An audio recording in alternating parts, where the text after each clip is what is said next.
icon, Tom Hitchcock. Yep. Nice to meet you. Yep. Okay, so it's pretty clear and obvious what you angle yourself is in what you do. So social selling warrior. But I don't want to steal your thunder just because it's there in an icon. All right. So tell us a bit about yourself, mate. Okay, well, let's start from the beginning. Yeah, in the beginning. So not that many people know this, but I'm a qualified accountant, and I was a tax investigator for a number of years. And look, did I enjoy it? I loved it because it was my first career, right? So it was a really good career. And those days, I suppose, back then, we just did what we sort of thought was the right thing, guidance from our parents, career counsellors, doctor, lawyer, accountant. That's about the flavour of the month that we had. We didn't have all these creative industries. So I did that for a number of years, but I've always realised, Tom, that I was a people person. I always realised deep down that I was one who liked to mingle, one who wanted to be part of the conversation, one that wanted to be part of that interaction. So after a number of years of that, I got myself an opportunity to leave the public service. And being a public servant, I've never had to sell anything, not even myself, because, the work comes in, you do it, you move on, you get your paycheck, you go. And look, we worked hard. Contrary to what people think, public servants do work hard, but it was also one of those cases of you didn't have to sell yourself or a widget or something else. So I've gone out and had a conversation with my wife. He says, "So what are you going to do now?" So I know. She goes, "Well, you've got to do something."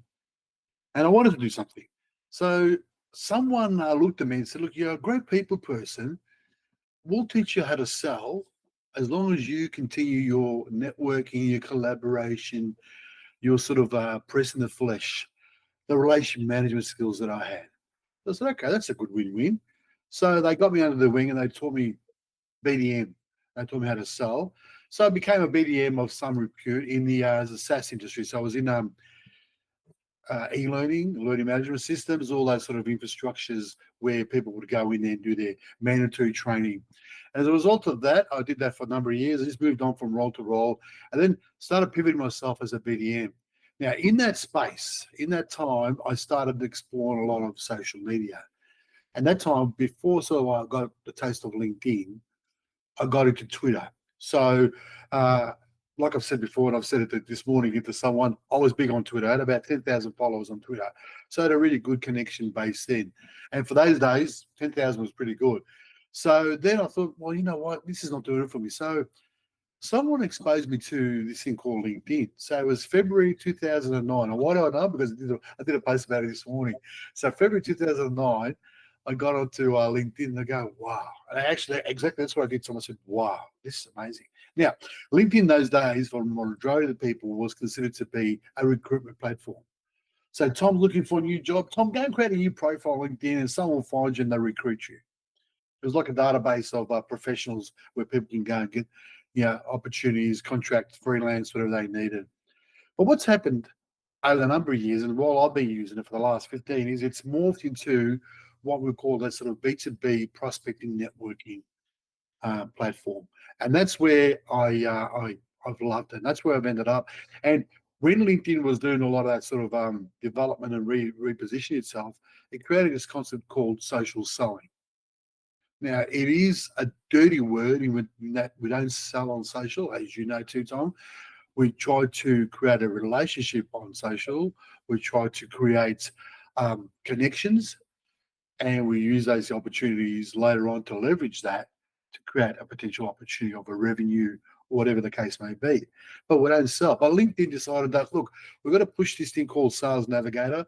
We've got to sell it to all these BDMs. Let's create something called social selling.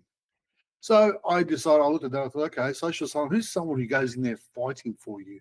Who's someone that goes in there advocating for you? Who's someone that can go in there and show you the way? Being of the Greek background, I thought, a warrior. Why not? So social selling warrior came up with, it was my original idea, and I came up with that. And so then I started playing around with some AI, some initial AI technology early on about a logo. And what you see there, that's been my logo now for quite a few years. So it's about those two sort of bubbles talking, interacting and connecting. And I've stuck with that. And the byline I've always thought about, selling the social way, but it's more the social selling warrior and that logo, which I wear everywhere and showcase. So yeah, that's who I am. Does that make a bit of sense? It makes perfect sense to me, and hopefully to our listeners as well. So, was you born in Greece, or was you Greek heritage? I was born in Greece, but came over very, very young. Came over 3 years old. Whereabouts in Greece you and your family from? Northern Greece, Salonika, northern Greece. Okay. The second the second biggest capital city of the Greece. So you got Athens. You got the jewel of the crown of the north is Salonika. And Okay. so what happened then is I migrated to the third largest city in the world, which was Melbourne. Yeah, that's true. That's true. So there's no ouzo for breakfast just yet. You've changed a little bit then. I like Yes, we've changed our ways a bit. that. I mean, looking at your logo, and I was just trying to think of what it reminds me of. And I don't know if you've heard this before, but if you don't read it and you just keep it maybe in the side of your eyes, it's the impression that it leaves in your mind. It reminds me a bit of the MasterCard logo. Oh, it does, yes. With the two, but they got the circles, haven't they? Yeah, they got the circles and that, but that's what I said, more sort of side of the eye and just, you know.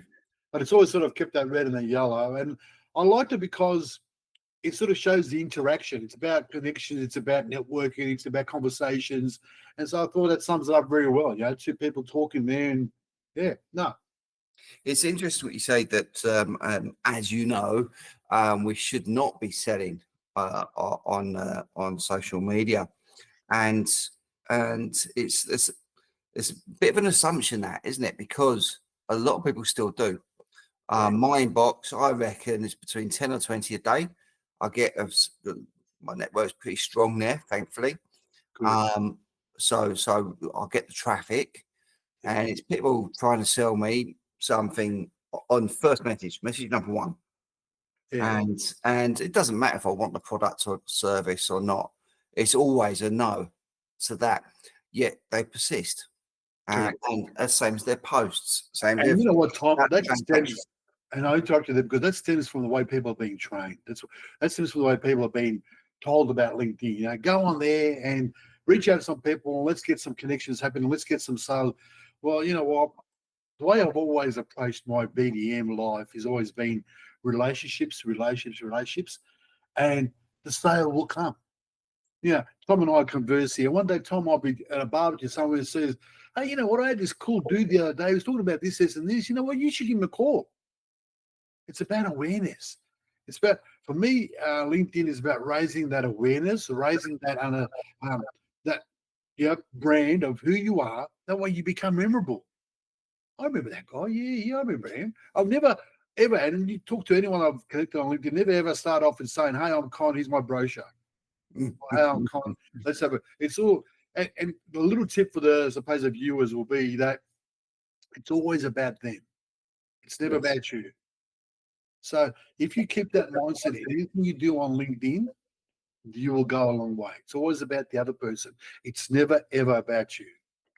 Yeah, and I think this is really useful points to remember for people to take on board because so yes, it's the transactional conversation, give us your business, be hungry. It looks desperate, it feels transactional, and there's no way there's a relationship basis there because you're going in at a superficial level.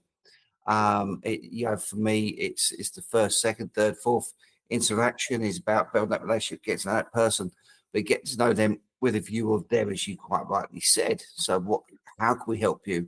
What are your pain spots? Let's keep focusing there. And then when something comes up of relevance, it is exactly that. It is a relevance. I do, or should I say, we do lots of work in the NDIS, and that seems to have got that methodology supercharged because everybody we speak to there, they want to know your backstory. Yes. They're not interested in the here and now. They're interested in the backstory. That's meeting one. Meeting two is the here and now. Okay, that's what you do. Then meeting three is okay. Let's try and trade. Let's do some business. And I've got a very similar backstory too, because I've got a lived experience of in the US of 30 years with my son. So, and I ended up working in the NDIS, which is a bit surprisingly itself, as you working in the NDIS ecosystem like yourself. So I was a support coordinator. I've been a plan manager. I've done a few roles here and there, and now I've decided that it's time that I help others, a bit like what you're doing, Tom, I suppose, help them gain that recognition, that traction in the business. But for me, see, we talk a lot about, that transactional stuff, but that's where I suppose the concept that LinkedIn brought out, that social selling concept, let's remove the words, let's not focus on the words, but let's look at what it's predicated on. That social selling is predicated on 4 pillars. It's predicated on 1, the profile; 2, connecting the right people; 3, thought leadership and within sharing with insight; and 4, it's about nurturing.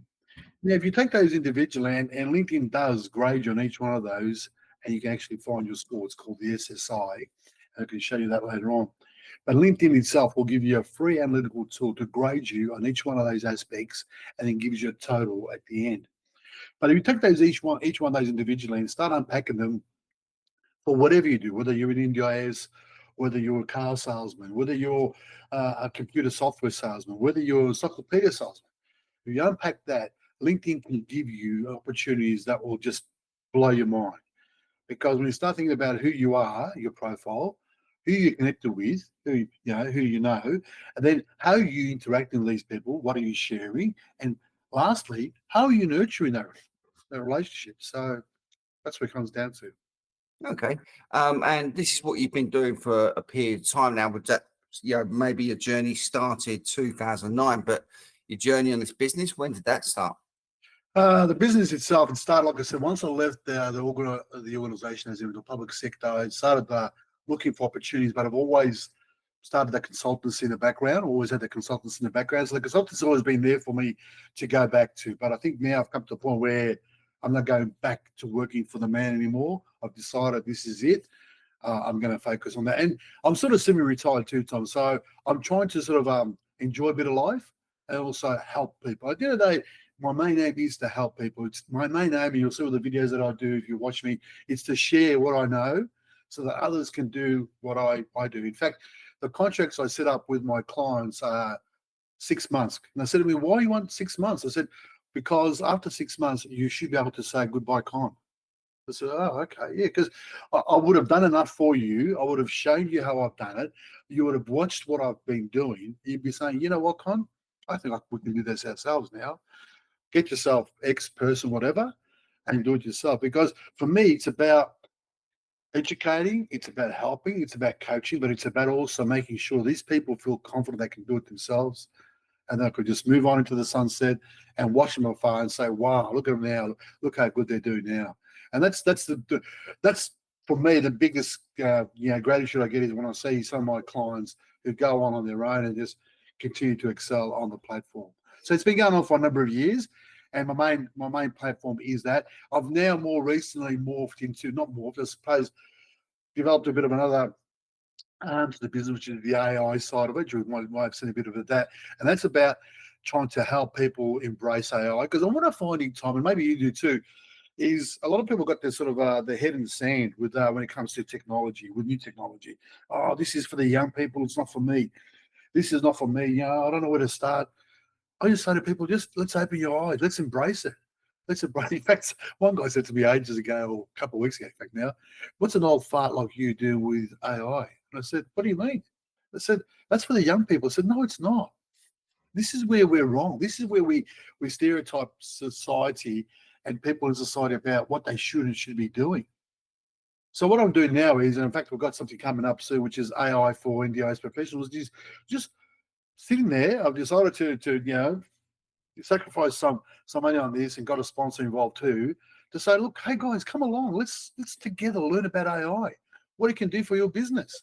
You might learn something, you may not. It's 2-3 hours of your time. I'll put you on a bit of coffee. I'll put you on a bit of cake. Just sit there, let's listen to a couple of experts and see what it can do for you. I'm not going to sell you anything. I'm not going to push anything. I just want to showcase to you what you may be missing out on that can help you in your business.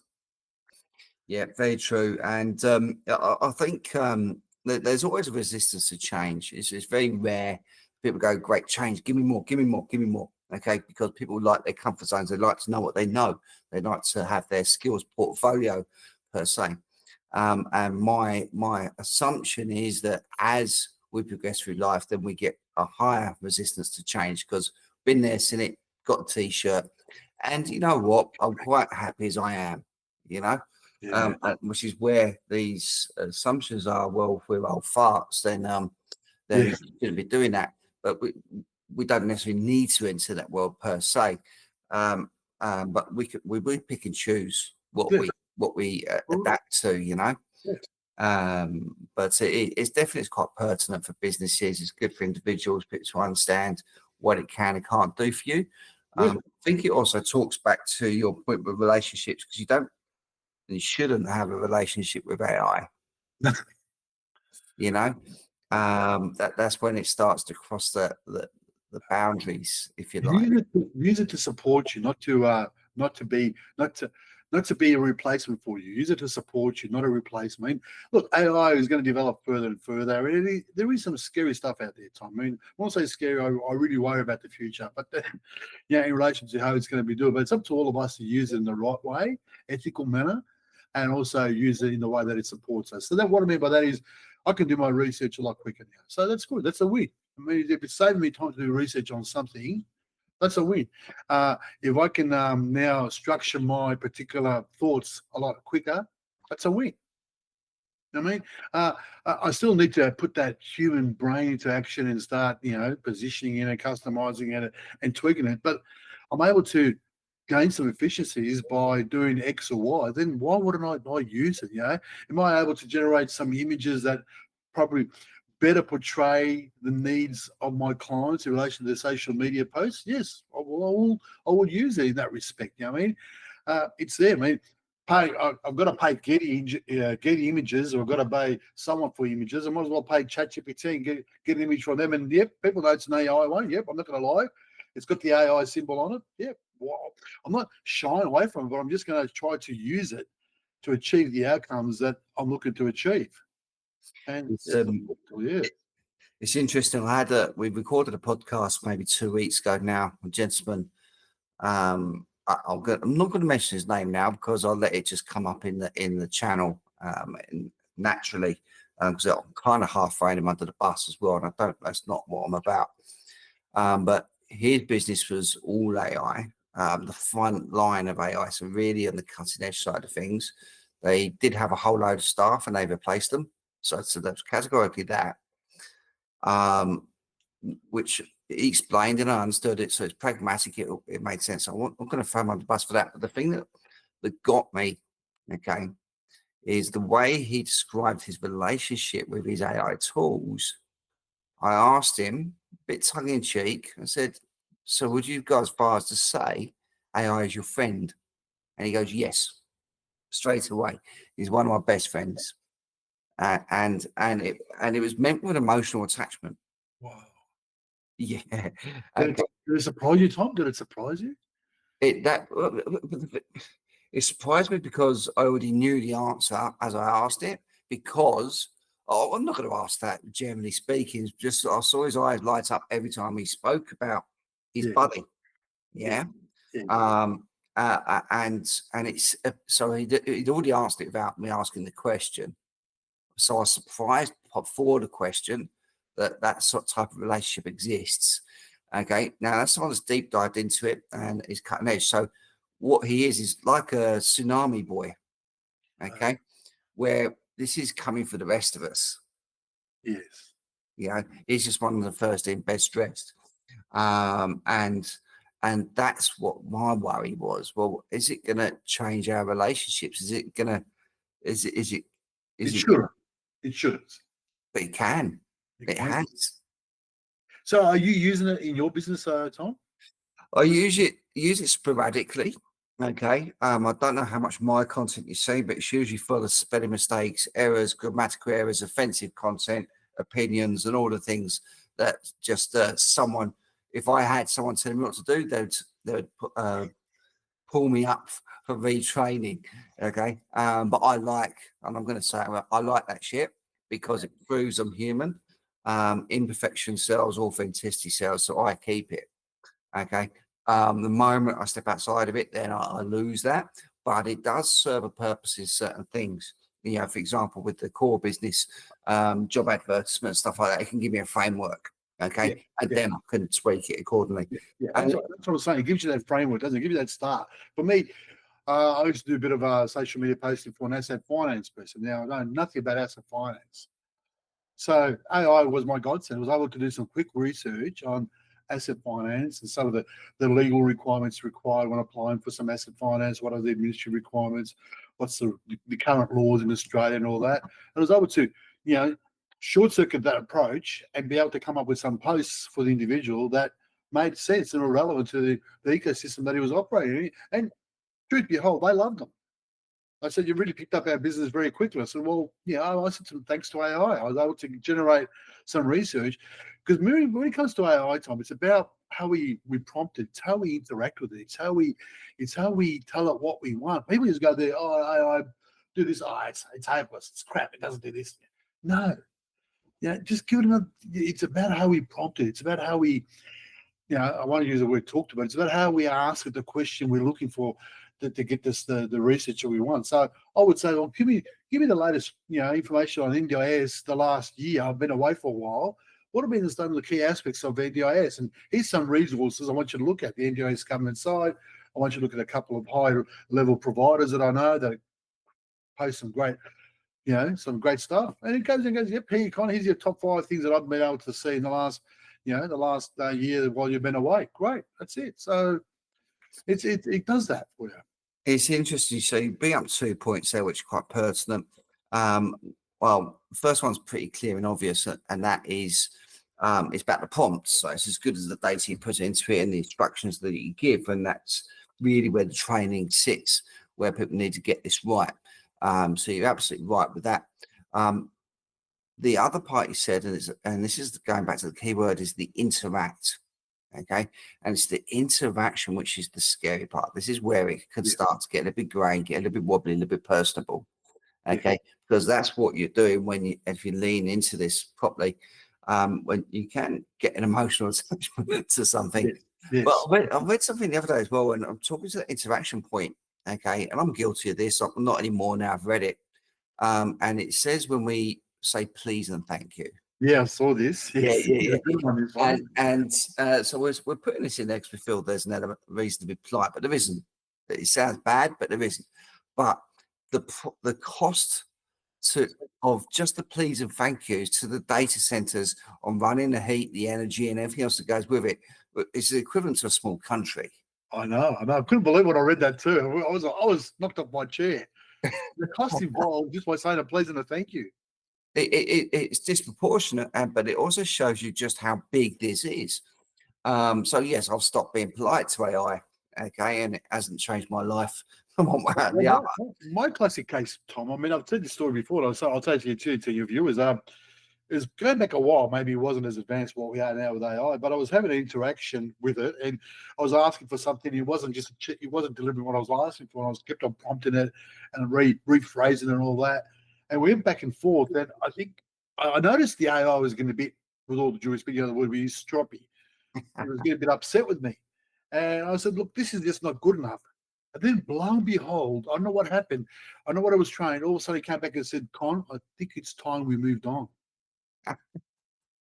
And Tom, I was shocked. And that's when I realized, I actually stopped. I looked at it and said, who are you? Talking to said, who are you? You've just been dumped by AI. Yeah, Tom, it's time to move on. As in, you know what? You've been telling me what you want. I haven't been able to deliver it for you. You know what? Wake up, idiot. Just move on. So anyway, I've told that story. People just so amazed. It actually happened to me. Just, hey, Con, it's time to move on. I thought, okay. That's when I realized what you said at the time, that it's not my friend, it's a tool. And that's what it's always going to be for me, a tool. It's going to help me do X, it's going to help me do Y, but it's never going to be my friend. Yeah. We say never. We say never. We know firsthand this does exist. We know that with advancements, it's going to exist more. We know with adoption of the practice, it's going to become more and more. And there will be an outright business mainstream based on that. So we'll witness this mainstream in our lifetimes. We will. We And will. And like I said, I'm just saying, aim with what I would want to do, just to expose people, just to help them and say, yeah, you want to know something about AI and how I've used it? Come and see me. Come and have a chat. No fees attached, no invoice attached. Let's have a chat. What do you want to do? Yeah. Okay. You know what? If I was you, I would do it this way. Ah, thanks, Con. Go. That's it. So I want to make sure that people just don't put their head in the sand, Tom. I think there is opportunity for them to sort of say, how can it help me? I don't want to date it. I want to be able to, help me. it depends if it tells you the things you want to hear, Con. I'm sure there's some upgrades there for some people. There must be something. There must be something. But anyway, that's what I'm doing now. I'm moving more a bit into that space, trying to educate and help and support people while keeping the core of the business around LinkedIn and social selling for what it is. Okay. Listen, we're going a little bit over now, but I've got two questions for you. One's a standard question, one's just something you touched on previously to wrap us up. You mentioned earlier that you used to be a support coordinator. So for those people who are listening outside of Australia, the NDIS supports disabilities. A support coordinator is the person, the gatekeeper for people with disabilities and the providers. So make sure that there's less bias and they're getting the right provider, the right supports for them, which means on that basis of understanding, the support coordinators get pitched all the time by service providers. Correct. Okay? For the service providers which are in my network, and we'll listen to this for sure, what's the number one big mistake they all make when they approach support coordinators? When they approach support coordinators, or when the support coordinators approach them? No, when they approach support coordinators. So the BD side of it coming into support coordinators. Okay. So when you approach a support coordinator, never, what you said before, never do a pitch. So we are XYZ OT. We do this, we do that. This is I'll give you an example. I want to turn that question and rephrase it, and hopefully we'll get to the answer. So I've gone to networking events, and there's about a couple of hundred people there. And afterwards, I was up there speaking. I got off the stage, and I got about 10 people lining up, having to want to have a chat to me, and they've all got their business cards. Hi, Con. I'm George, or we're OTs. Hi, Con. I'm Simon. We're allied health. Blah, blah. Anyway, so I said, stop. I got them all around. I said, stop. You're an OT. You're an OT. You're an OT. You're an OT. What you have all failed to do is do one thing. Yes, you're all OTs. You're all qualified. You all do in-clinic sessions. You all do home visits. You'll all do, you've got qualified people. What is unique about you? What is special about Tom? Tom might be experienced in working with kids from 0 to 9 years old. Tom has also done some additional qualifications and training in that sort of space. Not many people would have that 0 to 9. People might have OT experience, but how many do we have that were 0 to 9? Okay, if we do have a 0 to 9, then Tom thinks, okay, in that 0 to 9 space, I'm also qualified to work with parents in educating them how to support their 0 to 9 child. So he's done additional training in interactions with adults on how to interact with their child. So what I'm trying to bring into perspective here, Tom, is what providers fail to do when they go to support providers is articulate their unique selling proposition. And by doing that, they become memorable to the support coordinator. Every support coordinator worth their weight will have a spreadsheet. And when I meet Tom, they go, Tom, purple patch consulting thing. And what I used to do with my little spreadsheet, I put there, why would I use Tom? What's memorable about Tom? Not type in there 3 letters, or 3 or 4 key words, phrases. Worked with children under 9 years old. Is within this particular region. Sometimes the region could be relevant, especially in those remote regions. But give me something that I'm going to make you memorable with me as a support coordinator. So that way I can pick up the phone and say, hey, Tom, we met 6 months ago. You know what I liked about you? I liked about you talked about X, Y, and Z. I've got a particular client now who might need that particular service. Mm-hmm. Let's sort of sum up what you were asking for, Tom. Yes, it is. And it's good advice because, in my opinion, with my observations, I've seen the same mistakes happen again and again. People go in head first with a pitch and say, hi there, my name's Tom, here's a referral form. Okay. and you're automatically in the naughty part. You know, it's transactional, it's superficial. But your point as well, which you're raising, is the USP. And so we work with businesses, we help them sort of like really find their voice and make yourself memorable. Make yourself memorable. Because everyone, you go to events, everyone's doing the same thing. Everyone's doing the same thing. You come out and you go, right, which ones do you, so you go to an expo, there's 200 people there for whatever. Which ones do you remember? There's one or two you remember because you had a good interaction and you got, I really want to catch up with them. The rest of them, they're SIL providers, they're SDA, they're correct. But we just do everything. Exactly right.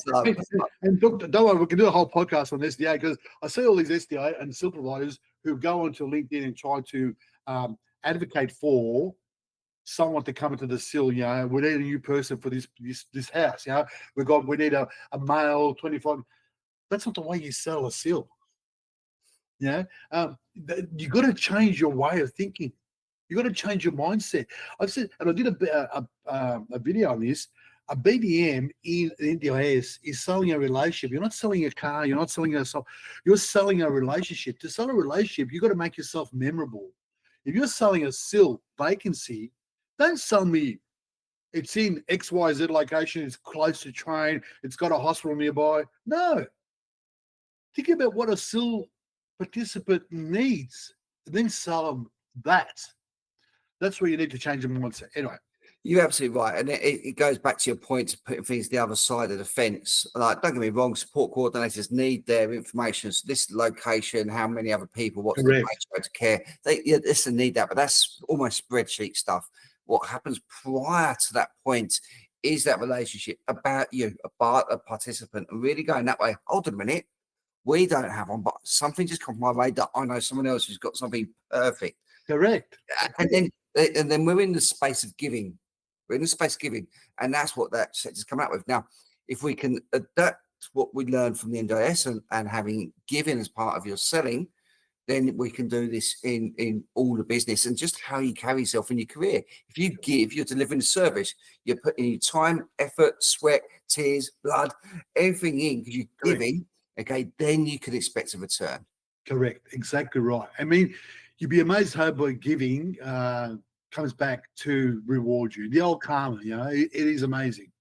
Yeah, love it. Okay, all right. I'm glad I asked that extra question then. I didn't know that about yourself until you come up and go. Actually, I didn't know anything about you until then, which is normal for the podcast. We usually meet people for the first time on here, so it's not me going in ill prepared. It's by design. The final question I have, and I already know the answer. What would be the route for people to contact you on? Oh, well, you know the answer. It's LinkedIn. Just look up Sotidis. Look, the website is a website, but the website is just for show. Look, if you go to my website, got to be honest, guys. Look, truthfully, the website is not my driver of my business. My driver for my business is on LinkedIn. You go on LinkedIn, see what I do, see the videos I post, and see the content I share.